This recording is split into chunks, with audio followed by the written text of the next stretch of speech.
Well, hello, ladies and gentlemen. It is James Cronk here on March 25th. I'm in Guru Collective Golf Industry Guru headquarters. As you can see behind me, all the staff have gone out for lunch. But somewhere back in the tech room is Mr. Scott Massey, who is, as always, making all the great things happen here at Golf Industry Guru. But it is our live Q&A call for the month of March. And I am thrilled to have our guest on today, Mr. Del Ratcliffe. And if I tried to describe that Del is a golf course owner, you'd know him from that. A multi-course operator, you might know him from that. From a codology and pitch CRM, you might know him from that. From Course Rev, which is another technology that is just new and exciting in the golf industry, you might know him from that. But if you are in the golf industry learning best practices about what is going on, Mr. Del Ratcliffe is the man that you want to listen to. And we're going to talk about all kinds of things, but I'm going to let Del do a better introduction than I just did. So without further ado, Scott, let's bring in today's Q&A guest, Mr. Del Ratcliffe. Del, we only have an hour, and I can tell you that I've got, 15 questions, 12 questions. We might get to 4 of them because I know the way that you can expound your beliefs and your thoughts about our industry, and I'm thrilled to have you. Welcome to today's gig member Q&A call.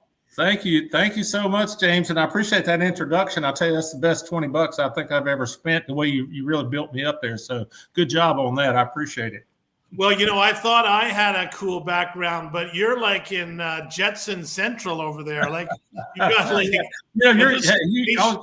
all your staff is out at lunch and everything. Mine, this is the flux capacitor right behind me here. And so they went into a different time and dimension, so that's where all my staff is right now. I'm hoping they come back, hoping they can find their way back.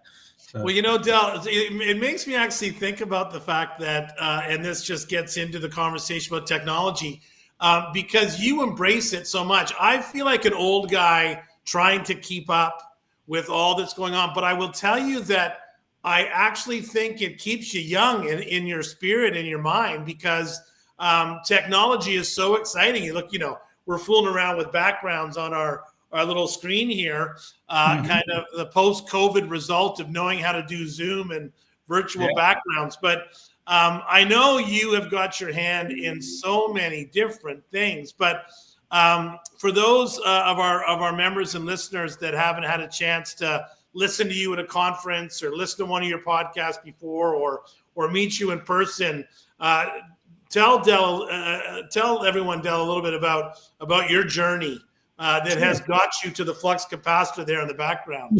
Well, I'll tell you, the truth is I was born and raised in golf. I was born on a golf course. My father loved golf, and he didn't really play golf that much, but he was always around it. He was fascinated by it. He actually knew a lot of the guys that played on tour in his day. So with that kind of a background, he wanted to get into the golf business. And so he built a little 9-hole golf course, and he actually opened it a year after I was born. And one of my earliest memories, James, I tell this story. My mother used to always swear that there's no way that I could remember this, but I truly believe the earliest memory that I have, I remember riding on a tractor with my father, and he had me on his shoulder, and I was looking over his shoulder, and I was watching the mowers. I was watching the grass come out of the mowers. They were the old gang-style pull mowers that you pull mowing the fairways. And, when the Bermuda gets really thick, it just comes out of those mowers in a sheet. It's just like a green sheet coming out of those mowers. And I remember that from very, very young. So, I was born and raised in golf, and throughout the course of my adult life, starting at a pretty early age, my father passed away very unexpectedly when I was 18 years old. I was the only male. We had a golf course in the family at that time, and it was a little 9-hole course and a 9-hole par 3 all in one location. And so that's how I got started into the golf business. And the technology side of things really was just part of my own fascination with learning how to do things better.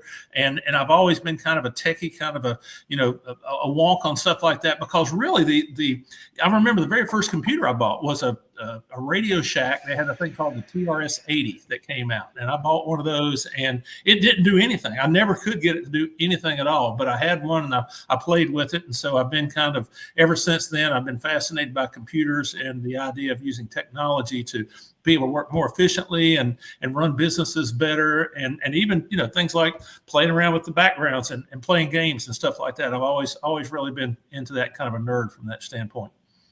Well, you start off with a 9-hole golf course, obviously, and that has grown considerably over time. And so now, I mean, whether it was Ratcliffe Services, and now you've partnered with Pinnacle and Dave Taylor, tell the audience a little bit about now how many properties do you kind of oversee and influence and try to manage? Well, we have 14 courses in our full management portfolio, and Pinnacle does some other services too. We do a lot of accounting and HR and payroll services as well. But we're growing, James, and that's one of the things exciting. As you know, we've got a great project going forward with trying to improve our training of our staff and making sure that we get our culture and our company where we want that to be. And so we're excited about that, but it's all part of the challenge of growing. One of the things that I've learned over the years is it's one thing to manage a single business in a single location, but once you start kind of spreading out and kind of spreading your wings, and being able to scale what you do at that one location to a larger operation in multiple facilities, it becomes exponentially harder. And the further you spread out, the more difficult it is to be able to kind of have that type of a consistency with culture and guest experience and all of those things across the spectrum. And so, one of the things I want talk about is service. You are a big proponent and have always been a proponent. And once again, I've seen you on stage. I've seen you talking about the value, the importance of service in the golf industry. We're going to talk a little bit about your experience with Disney and that background of service. But when you talk about the fact that we're not the game of golf, we're in the hospitality business, we're in the entertainment business. When we're talking to golf course owners and operators like we are today, and people that work in the golf industry, operating facilities such as yours, where do you see kind of that challenge when it comes to creating that service excellence? And how do you, if we want to identify what are some of the challenges, what are some of the problems, before we talk about how to fix them, where do you see some of the challenges and I know we're generalizing, we're always generalizing. There's golf courses that are killing it every single day, and there's golf courses that some days are killing themselves by not doing anything properly. But where do you see golf courses kind of sometimes falling short when it comes to service excellence? Well, that's a great question. And it's interesting because the golf business is continually evolving, and that's, I think, one of the things that I really like about it. It's always a challenge. You never know what the day is going to bring. Every day you wake up, it's a totally different day. You can't really script it out. So I think that historically, we've had different challenges than we face right now, but we've always had these customer service and customer relationship challenges in golf because it's a people business. And I think customer service is very important no matter what business you're in, but in golf in particular, it's very important because people are coming to our golf course for a lot of different reasons. Now the obvious answer is they're coming to our golf course to play golf, right? That's what everybody says. If you say, what business are you in?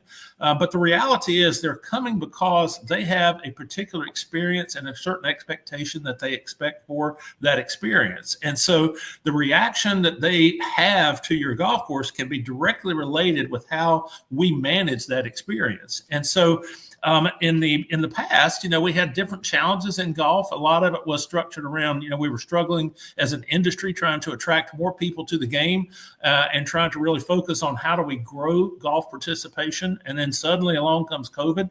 And in 2020, our world changed. And so now a lot of golf courses, not all, but a lot of golf courses are facing an entirely different set of circumstances where the problem is we have the business, but it's how are we able to handle that business, because we still operate on pretty thin margins in golf. So, our labor is always a cost. And so we're struggling to make sure that we're properly staffed and manned at our golf courses. And I think that that's one of the things that really impacts that service relationship that you have and whether or not that guest experience is really good. It's hard to deliver a good quality experience for your guests, your golfers, even your members at a private club if you don't have the time and the ability to give them that personal touch. So I think that interaction that they have with the physical staff that you have at your golf course is really one of the key areas that you have to focus on and make sure that they're delivering great guest experience. And the other side of it is what are they experiencing within our facilities as well? We all talk about conditioning and about how, a good quality golf course, if you got good greens and, good grass on your fairways and the course is aesthetically pleasing, that's always a positive, and it certainly is. But it comes down to even more than that. How are we physically delivering in the product that we're putting out there? You can have great greens and you can have good fairways and other things, but if that cart breaks down and somebody has to walk in from the 13th green, they're not going to be happy. And that's a bad customer experience. So we don't want to have something like that. So every facet, every component of your operation can be a real weakness in terms of delivering that satisfaction. So and the other one too is just the processes that we have in place. One of the things that we're dealing with right now in the golf business is how do we manage this influx of new business? How do we handle everything from reservations to just giving them a good experience when they call in on the telephone, for example. Or if you're handling and you've got 4 people deep at the counter and somebody's calling in wanting to book a tee time, it's very difficult to make that decision between who gets priority here. Do I handle the people in front of me? Do I talk to the person on the phone? And unfortunately, a lot of times what happens is we don't give a good experience to any of those people. They all kind of have a bad experience. Somebody's going to lose out in that equation. Yeah, no, it's all of those things resonate. What really resonated to me that you said, which I think is one of the areas where we really kind of have not mastered it in the golf industry, as you mentioned, is that we don't ask people enough, why are they there? Like as you said, there's so many different reasons why people come to our experience, whether it's exercise, whether it's competition, whether it's to spend time with their spouse, whether it's to get away from their spouse, whether it's to spend time with their kids or whatever, do business.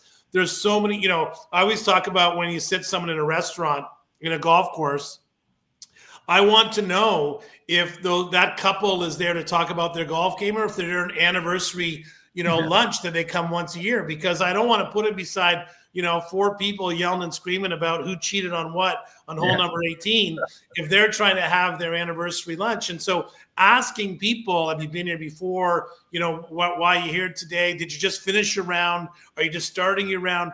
All of those questions helps transform their experience to meet their needs. And I don't think we ask enough questions because there's so many different reasons why people will come and choose the golf experience.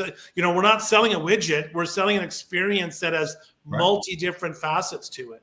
You're so right. One of my favorite places that I like to stay is down in Charleston, South Carolina. It's the Meeting Street Inn. It's right on Meeting Street, just about a block and a half down from Market. And the gentleman there over the years become good friends with the owner, and he's owned it for decades. It's been in existence much longer than that. There is in the elevator, there's a little newspaper article on when he had been operating, I think for like 10 years. Newspaper came out and they did a story on him. And in that article on the elevator wall, I read one of the quotes that stuck with me throughout my whole business life. And it's in that article, he said, if you just listen to your customers, they will tell you what you need to do to be successful. Yeah, and he's so right. The customers will tell you what you need to know, what you're doing wrong, but also what you're doing right, the things they like. And it can be different. It's certainly different for different people. Some people play golf for the, just for the exercise. Some people play golf because they like being outside. Others are very competitive by nature, and they want to get out and they want to beat somebody. They want to win. And all of those are the experience that they're seeking, and they're mostly unique to those individuals. So, but we have to understand what is it that they're looking for before we can really give them a good guest experience. And Disney actually they've got a whole science that they've developed around this where they study they do a lot, and I mean a lot, of asking questions. There's all different ways that they survey their guests continuously. And they call it guestology, because it's the study of guests. And in that, they're looking for, what really makes the person that comes to Disney come again and again and again. And I'll give you a couple of really interesting things on that, because I could sit here and talk about this, the whole hour, probably the whole 10 hours. But Disney has done some studies too about the lifetime value of a guest. And back in the early 90s, they released some information that they determined that if a young person visits Walt Disney World before the age of 5, that the lifetime value of that individual is going to be approaching $75,000. That means that person over the course of their life is going to buy and spend $75,000 on Disney merchandise and movies and coming back to the parks and doing things that are Disney related. So they're much more willing to make sure that they go over and above in that first experience when that young person is under 5 years old, to make sure that they capture them for that value of what that person is over the lifetime of their whole history with that company. And so that's one of the things that we don't talk about a lot in golf either. A lot of times we tend to focus on that exact one visit when we got the golfer right in front of us, and a lot of times it's not about a few bucks over that one visit that's happening right now. It's more about what is the value of this person if they're coming back to me again and again and again. And what is that value over the course, not just of a year, but of the course of their life in coming to our property? So, you really do want to go above and beyond. You want to give them a great experience on something like that. So, Del, one of the things I want to ask you about, and we're off topic already because it's one of my questions, but, one of the things that I struggle with a lot is when people talk about price and golf, okay? Mm-hmm. Because pre-COVID, discounting, deals. I mean, the reality is that we have, like you said, a thin margin business. When someone says, why would I ever pay $700 to go play Pebble Beach? Well, guess what? There's people that pay $700 to go play Pebble Beach. That's right. Just like there's people that spend, $300 on a bottle of wine that someone would never spend more than $3 on a glass of wine. Mm-hmm. And so what I always find is a challenge in our industry is when people try to use price as some kind of barometer for a value, but the reality is that value is in the eye of the beholder. That's correct. And when one of the things that I feel like we have this opportunity now post-COVID with this 20% increase in rounds of golf around the world, that was, by the way, was not caused by us being better marketers, better salespeople, better operators, or improving our hot dogs. It wasn't caused by that. It was just a natural phenomenon that somehow we benefit from in the golf industry. Yeah. I worry that we still go back to that price instead of developing that relationship, that connection, like you said, that long-term view of if I take care of Mr. and Mrs. Smith tomorrow and I get them back next weekend, I'm going to make way more money than, getting an extra $3 from them for their burger. And not that pricing your product is not incredibly important, don't be wrong, but I don't think we're in the price business. I think we're in the experience business. Well, and everybody looks for the value equation, which is what is the cost of that experience? If you take the experience and divide whatever that value is to you by the cost, that's what the true value of something is. And the reason that somebody will play at Pebble Beach and pay exorbitant amounts of money compared to an average muni is the fact that they view that as a much higher level experience. Okay, so it's incumbent on us at our individual facilities to find ways to deliver those magic experiences. And that's one of the things that Disney really focuses on. They really train their they call them cast members, their staff. They train the cast members to seek opportunities to deliver magical moments. Okay, some type of experience that just goes over the top, that not just a month, but a year, maybe 10 years, maybe for the rest of their lives, the visitors will remember that experience. And I've had that happen to me. That was one of my big epiphanies. I've had experiences happen to me that I use in my training now, and I tell people about. There are experiences that I experienced with my family that I'll never forget. And when you do things like that, there are a lot of things that we can do in almost any type of a business that will cause people to be loyal to you, even if they think that they're paying more money than what they could pay somewhere else. Okay, because whatever that moment is, whatever that experience was that you delivered, stands out in their mind so strongly that it overcomes their inhibitions about price. If you're going to compete on price, that's a downward spiral, because if you're anytime you commoditize something, your price is always going to be, just a hair below whatever someone else is willing to charge. And their price is going to be just a hair below whatever you're willing to charge, so that's a race to the bottom. And you don't want to get into that. Now there are truly, there really are demographic things that can actually affect what your pricing can be. If you're in a market that is struggling with, population, you don't have enough people to support, or the average household income is lower, you have to be sensitive to that. But if you go with a good business model and a good strategy, you should be able to know what is a price that we can get for the experience that we're going to be able to charge. How many golfers should we be able to expect to play our facility for that? And then once you've got that kind of a baseline, let's say we know, okay, we've got a good opportunity here to have a successful business. Then you can focus on delivering those experiences that keep people coming back and back and back to your business again and again. And those are also things, in a competitive environment, there is an opportunity to outcompete your competition by providing a better experience than what they do as well.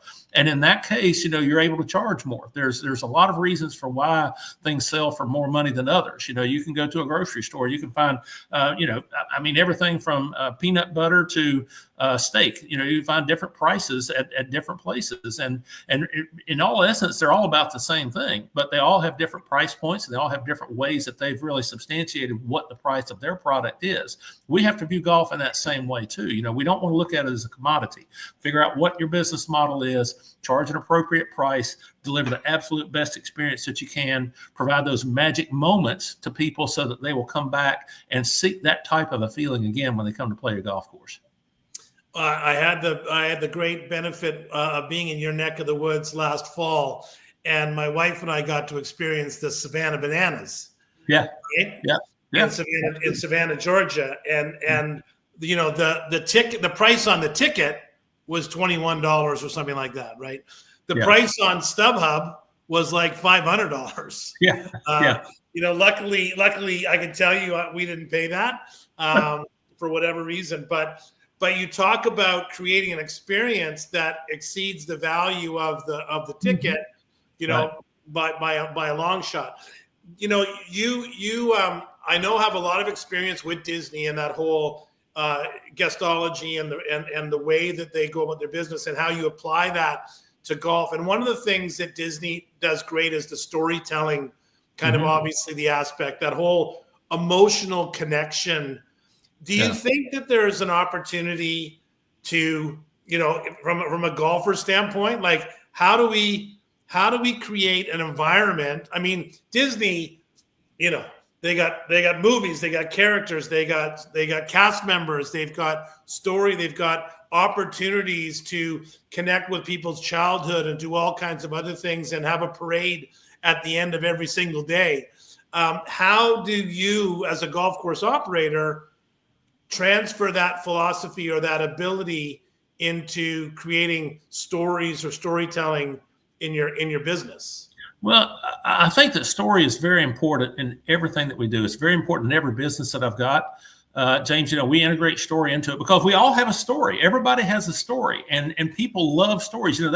I'm convinced that's one of the real reasons that YouTube has been so successful, is because people are sharing their stories. They're sharing stories of things that they're interested in, and the topics are really amazing to me. It doesn't have to be, what you think would necessarily be something that's extremely popular. But if it's something that people are passionate about and people that believe in, they can do a video on it. And if they do a series of videos, before you know it, they've got a lot of people following on YouTube. Every golf course out there has a story. There's something unique about that golf course. It's one of the great things. We're not a McDonald's franchise. Every golf course course has a unique story. It's got a unique background. Maybe it's got a unique, holes or play, or maybe the people that play there. Find out what your uniqueness is. What is the one thing about your golf course that's unique, and build your story around that. And the other great thing about stories is stories are really pretty much written. Okay. They are, a lot of times they are not, it happens to us, but then we realize, oh, wait, this is a great story. And you start crafting, how do you tell the story? How do you tell what happened to you? So in every golf course, there is a story that can be written about it. And, you can take that story and you can really turn it into something that is your own. It's your own thing. It's not something that somebody else can take, because that is unique to your golf course. Now, the next challenge, though, is how do you really convey that to the golfers that play at your golf course? That's where that personal touch comes back in. You've got to have that personal relationship with each and every golfer that comes out. You've got to have your staff buy into the culture and understand the story, that you're trying to tell. And if you've got that story and you've got a team that is really involved and engaged and willing and wanting and passionate about sharing that story, then it becomes very easy to relate that to the golfers that come to your facility, or even if they're just out somewhere and talking, where do you work? I work at such and such. And you can go right into what the story is about the place that you work. People will see that you're fascinated and excited about it, and it will get them interested enough to where they'll want to come and experience what it is that's unique about your property. And then now, once you've got them there, now you've got the opportunity to give them that magical moment. You've got the opportunity to give them some type of an experience that makes them say, wow, that place was really special and I can't wait to go back. You talk about we're not a McDonald's, and that's what makes it difficult, because when you start to implement, first of all, I've always said the golf industry is more complicated than rocket science, because we as managers, as owners, we literally have to know everything from how to make a good burger to how to cut grass to how to motivate people to how to keep the bank balance at dollar, whatever it might be, et cetera, et cetera, et cetera. And we all know that no matter what, you can have the best story in the world, you can have the best hot dogs in the world, you can have the best greens in the world. But if your marshal's driving around like an ass, yelling at people, to speed up and grumpy, and, can't wait to get off his shift so he can go play a few holes, or she, then that experience no longer becomes, that kind of story, the magic moment that you're looking for. How, and I know how, I don't know how Disney does it. I'm assuming how they do it is incredible. Having a great staff culture doesn't happen just because you wave a magic wand. There's a whole bunch of steps and processes. But in your experience, Del, how do you get team members to buy into that kind of, that experience, that entertainment part, that, the guest experience? I remember I used to have this customer who was ridiculously challenging. And the staff used to complain to me all the time about, Mr. This, Mr. That, Mr. This, Mr. That. And at one point I just said, look, you have to understand what opportunity this is for you. You're an 18-year-old person in the service hospitality business. If you learn the value of converting that customer into a positive experience, you will be able to do anything in the hospitality business. Mm-hmm. So don't complain about the complaining customer. Use it as an opportunity to convert them into a champion, into a relationship, and listen to what they have to say, et cetera, right? Because you have to have the staff care about that experience. And so how do you kind of find best practices in getting staff and ownership kind of to believe in that whole culture experience? Well, it comes back to the very thing that you said. It doesn't happen organically. You have to have training. You have to be able to convey the messaging to your staff and the people that work with you in whatever business you're in. Again, this isn't just a golf business. This is in other businesses as well. You really have to be able to convey to them, what is the focus and what is the experience that you're trying to bring to the people that are supporting your business. The people that patronize your business are looking for something, okay? As a good business owner, you're supposed to know what that something is, but then you have to turn around and you have to make sure that your staff understands that this is what people are coming to us for. And this is what we are trying to deliver to them. And then you can work with them. And once they got that, now you've really got the majority of your work is done at that point. And once they really understand, it clicks with them. Oh, okay.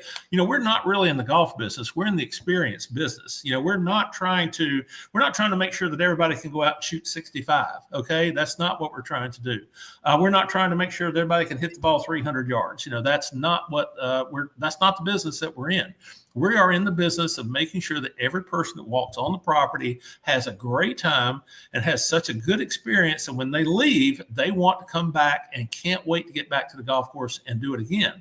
And so if you've got someone on your staff that is providing a negative experience, for example, the ranger you talked about, if someone's going around and they are creating situations where they've given a bad customer experience, then you've got a problem. Now the reality is you still have to have certain expectations.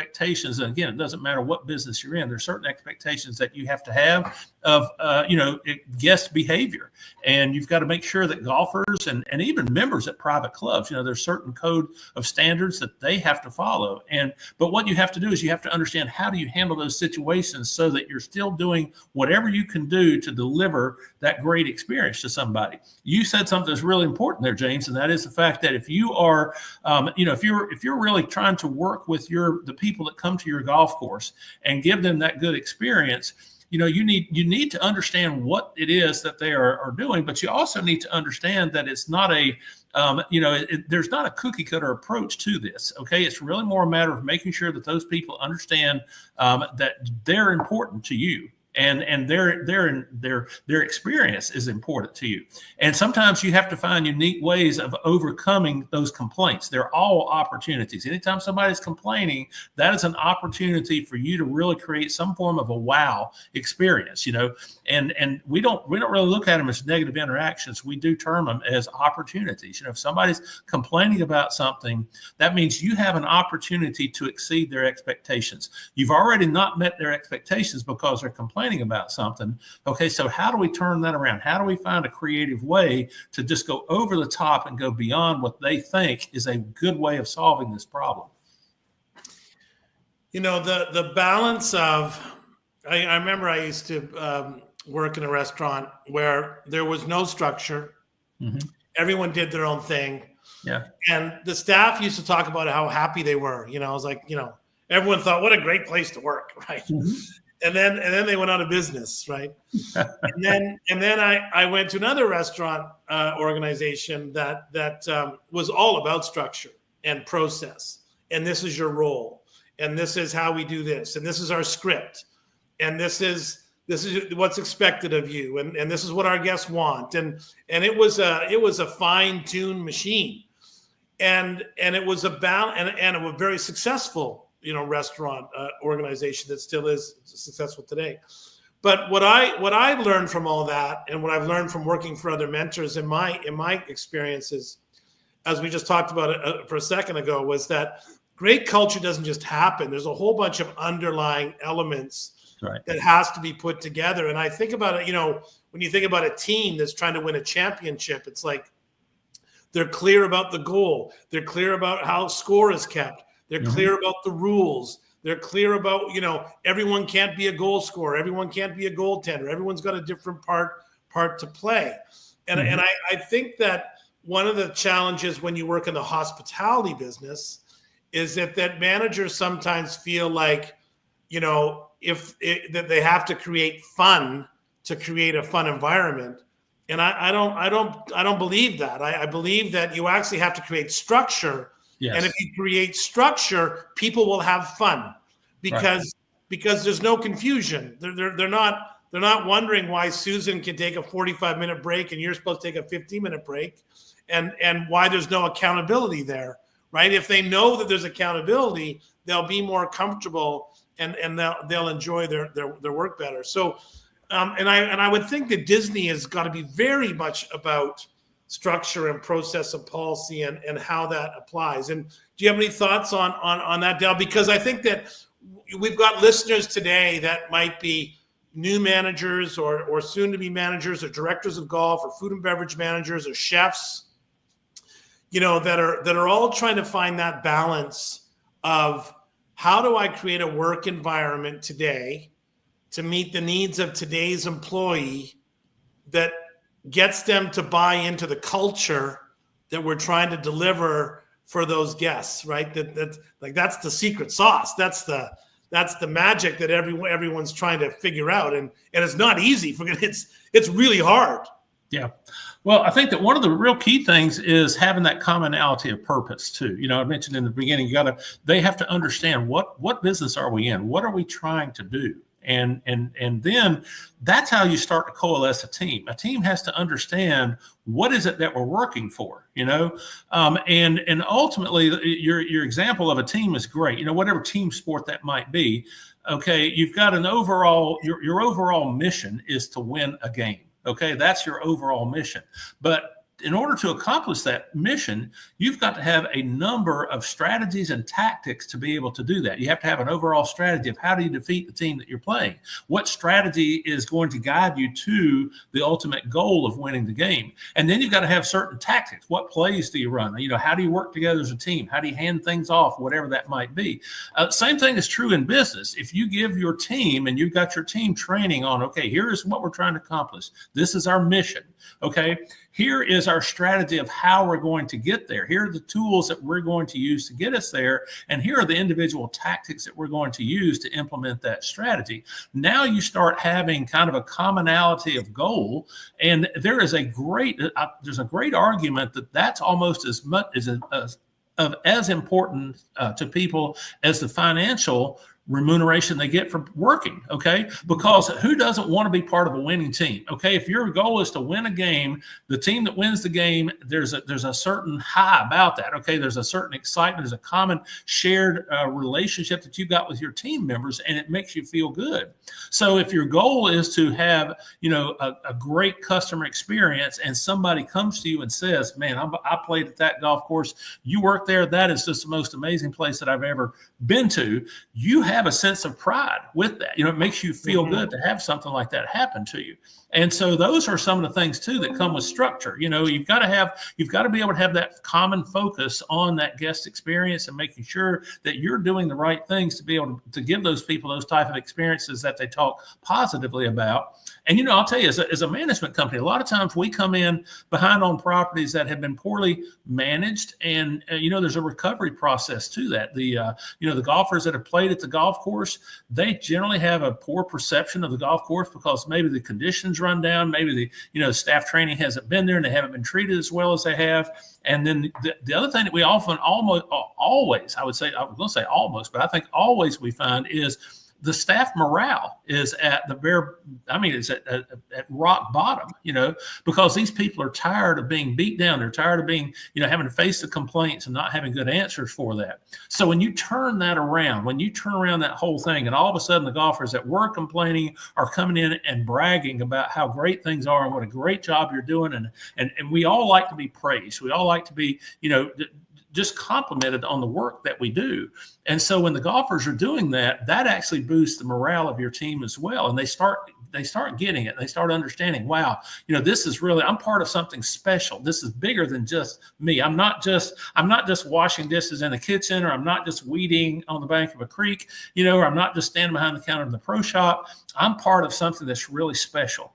And that's a great feeling to have. And to your point about being fun, it's fun. It's fun to be a part of something like that and being part of a successful business, rather than saying, oh yeah, I worked there and it closed down. It went out of business. Mm-hmm. Or to play on a losing team all the time. Oh, right. Yeah. Well, think about, look at pro sports, the losing teams and how demoralizing it can be, for the fans and for the team members, the owners and everything, so it's that same type of strategy, but you've got to have some type of there has to be that structure that you talked about really for that to be successful. Now, can it happen organically? I suppose in a small enough business it can, but the larger the business and the more competitive environment that you're in, the more critical it is that you've got that structure and that you have the strategy and that you've got some kind of a plan basically to bring that success to the organization. And once again, not to generalize, but in my 30 years in this business, I could tell you that more often than not, when we have a conversation with an owner operator about what are your values what is your promise to your customer? What is your scorecard? What is your values to working there? What promises do you make to your employees? If you work for us, you're going to get this, this, this. Like, it's just an area of our business that I think does not get enough focus.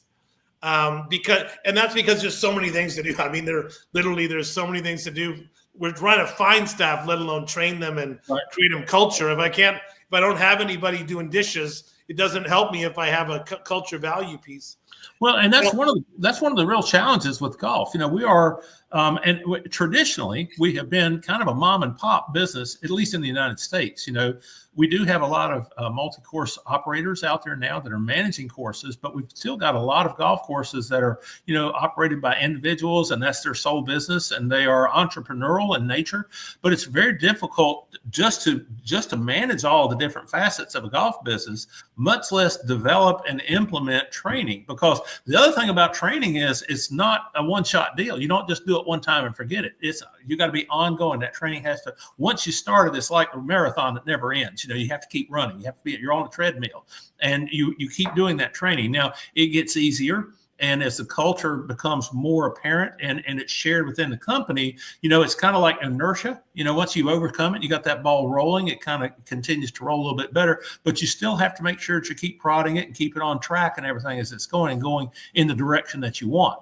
So it's a pretty big commitment, and it's again, it's not something that just happens organically. You have to make a concerted and really dedicated effort to make sure that happens.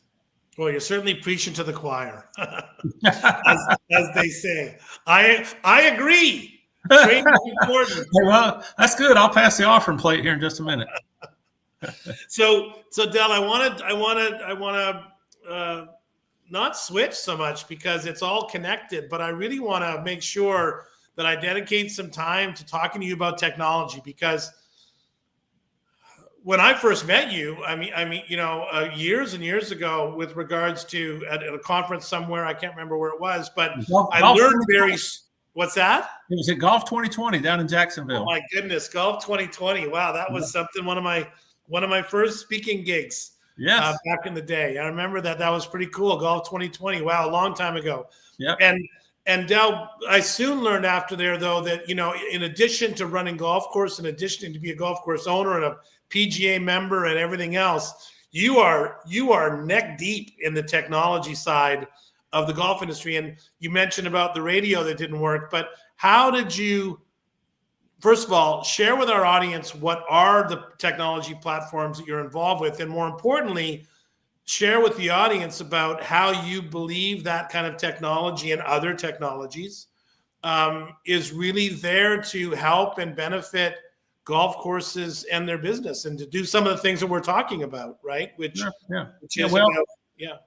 I'll tell you, my experience with technology in golf goes back to probably the very beginning. I've been in this business long enough where I remember where, if you took tee times at all, you did it on you had a big book on the counter, and you wrote them in with hand with a pencil, and that was how you tracked your reservations at the golf course. And in the 90s, when not laptops even, but just computers, personal computers, PCs kind of became the thing. And we started using them in business. Then we started looking at electronic tee sheets. And then the next thing you know, we had the World Wide Web, and we were making online reservations. And so it's kind of evolved from there. So technology is an evolution, and it continues to just change and evolve. And it really is very good, because the ways that it are evolving oftentimes are very beneficial for the efficiency of a business and how we run it. So one of the first technology pieces that I got into is a product called Pitch CRM. And Pitch CRM it's a kind of, I like to call it the poor man's email marketing platform. I wanted something that would really help me automate what I was doing in terms of my communications with the golfers that played at my golf courses. And if you look at the way that a lot of email marketing takes place in almost every business across the whole globe, your marketing is independent of your point of sale system. And I'm a big believer that tee sheet and point of sale system, that's really the heart of your business. Okay. That's what really is tracking and recording, and all of the information that flows through that system is critical to the operation of your business. But in most instances, we don't have really good communication platforms that are directly tied into that. And back in the day, what I would do is I'd have to take my email list and I'd have to download it out of my software and then upload it into one of the big email marketing providers and send out my email blast. Well, that was very time consuming and it was hard to do. I didn't really have a good dedication to be able to do it on a timely basis. And then at the same time, this thing called Amazon came along, and I tell this story a lot. I started ordering things on Amazon like everybody else did. And next thing you know, you get a little reminder in your email that said, hey, Dale, you bought this. Other people who bought that also bought this. And it dawned on me, hey, you know what? This email is coming to me. There's not somebody sitting at Amazon looking at all my purchases and saying, hey, I'm going to email Dale. They've got some kind of an algorithm. They've got a computer program and it's automated. All of my communications from Amazon were automated. And I thought, well, why can't I have something like that in golf? Why can't I have something that automates my communications better than what I've got to my golfers? And so that's why I started out in the development of Pitch CRM. Interestingly enough, back in those days, I was doing a television show. It was a local market television show on golf, and it was called Play Golf Now. And this was back in the pre-Golf Now days, but I was doing a show called Play Golf Now for a local TV station. And I had a gentleman that had watched my TV program. He called me up on the phone and he said, hey, I've watched your show last night and I really love golf and I'm in technology and I'd like to meet you and just talk and see if there's anything I can do to help you out. So lo and behold, a friendship was born that's now going on 25 years. And he owns a development company in India. And his name is Mana Justin. Mana was my partner in Pitch CRM. He's also the partner and founder now of CourseRev, which I'll talk about in a minute. But from that, we developed the Pitch CRM product, which allows me to automate those emails to the golfers that we have in our database. And we're now just hair over 700 golf courses worldwide using that product. It's a good product. It does a really great job. And I say that, obviously there's some conflict of interest there. I'm kind of like the hair club for men, though I am my own best customer because we've used it for many years at our golf courses. And, it's been very, very profitable for us to have that. There's a lot of things that you need to do in basic blocking and tackling in marketing. And here again, just like with the customer service training and our guest, our staff training, we don't have the resources to put towards that in the average golf operation. So you have to find ways of how do you do that more efficiently. So this is a way that we can do one of those things that's a very basic blocking and tackling, which is regular communications with the golfers that play your golf course, marketing to them, sending messages to them. Email is still a great way to do that. For the past 20 years, everybody's been saying, well, email's dead, it's going by the wayside, but it's still probably the most cost-effective way that we have of being able to relate and deal with our golfers that play our golf courses. So I know that for both you and I, hair club for men is not probably the best analogy, but I do know what you mean. And Del, one of the things that I think is cool about Pitch CRM, and you talk about the importance of integration, right? And really about now you're I know Pitch CRM is integrated with Lightspeed because I've been a Lightspeed. I've put Lightspeed into a handful of our clients over the years, and Pitch CRM is an incredible tool. Do you integrate with other T-Sheet? We do, and our real goal on this is to be agnostic. We're open to integrating with any of the providers out there. Lightspeed has been a great partner, to be honest. Many years ago, before Lightspeed even owned them, the company was called Chronogolf. And we developed a relationship with Chronogolf at that time. They saw the value in the product that we had, and we've been partners with them for a long time, but we do partner with others. And currently we have integrations with Club Caddy and also with Club Profit. And we're working on agreements to do that with others as well. But again, what we really want, and this was another problem too that I had, if you're with some of the systems in golf, and we're not unique, but we are somewhat unique in this. But in golf, the business management system, to your point about golf being a complex business, it has to do a lot of things. And so the software for golf, particularly in how we run our businesses, is very it's complex, but it's also very much just for the golf industry. It's not like something you can take and use someplace else. But if you're changing systems from one system to another, it's very important that you have continuity of your golfers. Even if you change your, I call it, the heart of your business. If you have open heart surgery and you change whatever your software is, you've still got the same customers out there. They didn't change, you changed your software. So I don't like the idea of if you change your software, you have to change your marketing as well. So that was one of the reasons why I wanted, if kind of a standalone. I didn't want something that was built into the system. Right. And so, and the other side of it is too, in today's world, it's pretty important for us to have, everything needs to be very fast. Okay. So when we first did this product, we didn't have cloud-based systems to the degree that we have now. Everything was pretty much server-based at the golf courses. And the technology we used then to get the data and pull that data out of the system is very different than what we use now. With cloud-based systems, we can use APIs so that, for example, if you book a tee time at a golf course on Lightspeed, we get that information within just a matter of minutes, and it's in the marketing platform. So you don't have to wait. You don't have to do a separate transfer.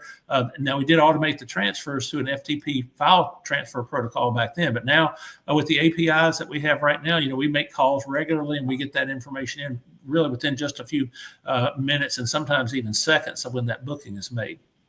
I've met your very smart partner, Mana. Very smart man. And you guys have really developed one of, if not the, or one of, you can tell me more, but the technology now that you're talking about with regards to voice activated answering systems, just please share with our listeners, because when I tell some of the people that I come across in the industry, I was giving a presentation last week in Atlantic, Canada, and I was telling them about this technology that is going to be part of the lexicon and the world very, very soon with what they're doing. It already is in other industries, but tell our listeners how CourseRev works in the golf business. Sure. So, well, CourseRev is a very important and really, quite honestly, it's a game changer for golf courses. Okay. Essentially, everybody really focuses on the fact that it is a voice answering system where you can call it and book a tee time. And obviously it's powered by AI. The AI world is changing rapidly. From the time we started this call until now, there's been new announcements coming out and changes within AI, and that's how fast that whole world is developing. But it's a very powerful tool.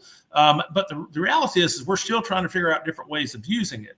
But one of the things that we know within golf, and I kind of alluded to this earlier, when you're trying to deliver that special experience for your golfers, one of the things you have to have is the ability to be able to talk to those golfers and to be able to spend time with them and communicate with them. And we realized that at my courses, at the courses that we manage, we weren't able to do that. My most important people and the people that I'm paying the most money to run the golf course are essentially relegated to being order takers. They're picking up the phone, they're booking a tee time. They're doing it's a very rote thing that they're doing, in terms of having to do the same thing over and over and over again, booking tee times all day long. And we thought, well, wow, this is a great application for technology where we can take an AI system, which is, light years beyond some of the old kind of push a number and get something going. This thing will actually talk to you, but it's more than just an answering service for your phone. It does so many other things too. It will answer your phone. It will book a tee time. It will give you directions to the golf course. It will tell you what the weather is. It can basically answer any question that someone working at your golf course can answer.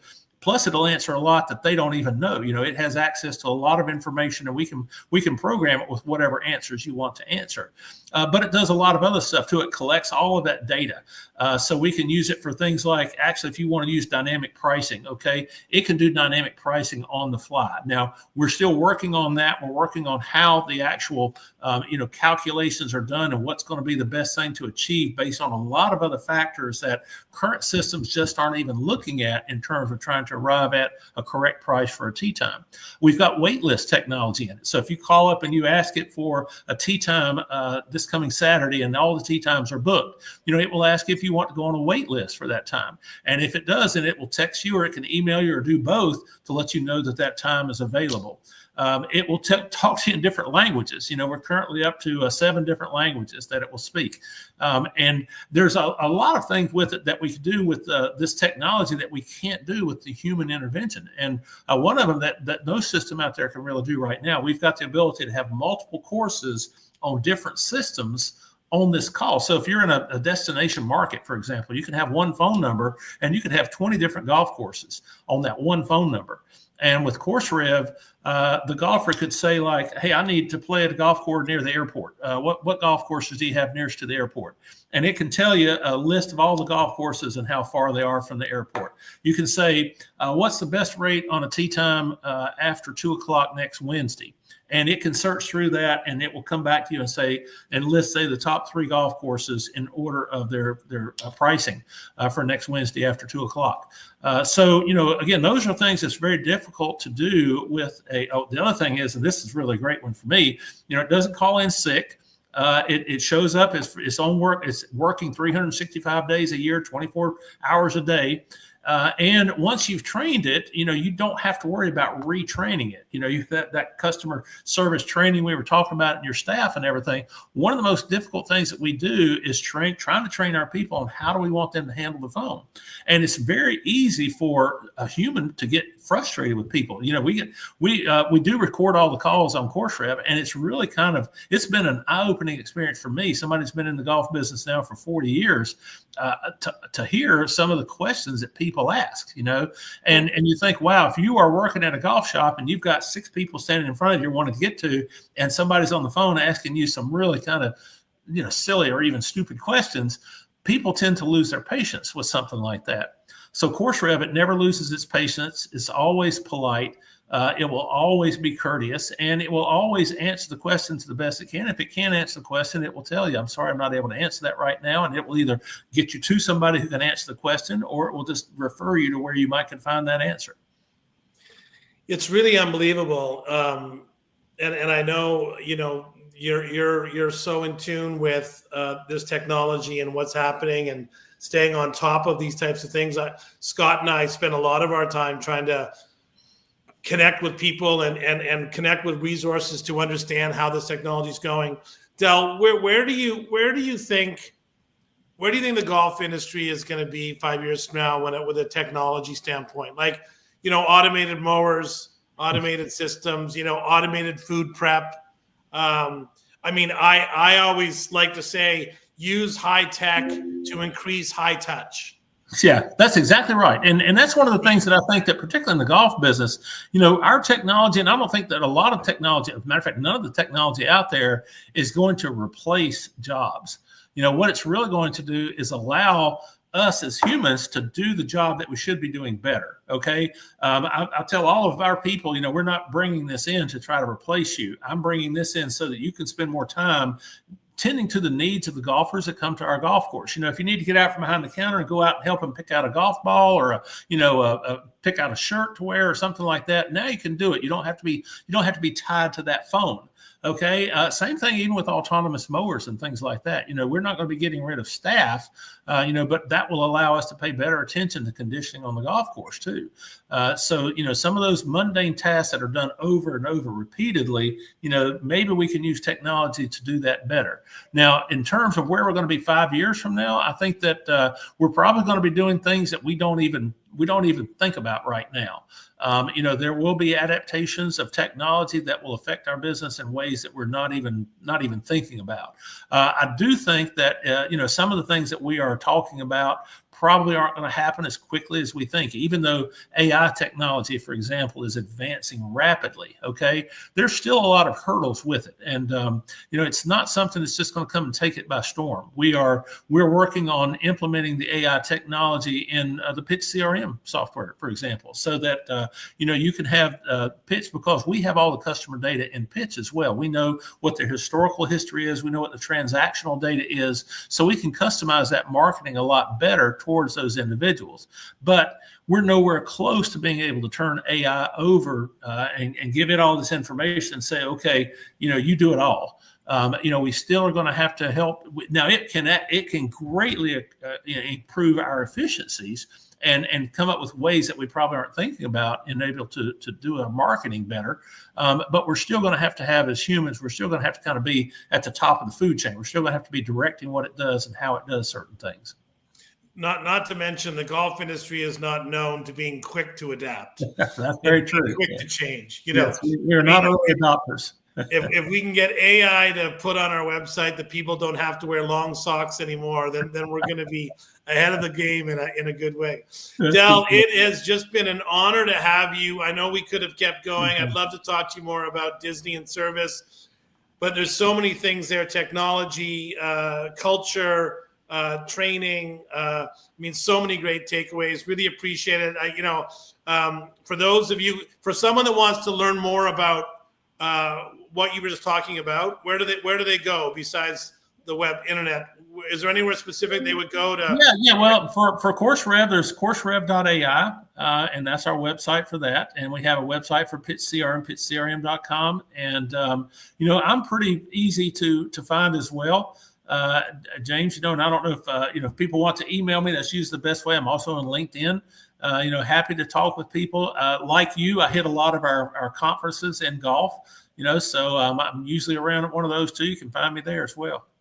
And for those of you, ladies and gentlemen, that never get to meet Del in person, you just have to ask him about 7 jars. Get him to tell you the 7 jars story, and you will never regret it. I promise you. But that we're going to save for another day. Mr. Ratcliffe, thank you so much for your time. Can't wait to do this again. Ladies and gentlemen, thank you for listening on today's live Q&A gig member call. And as always, next time we'll see you on the inside.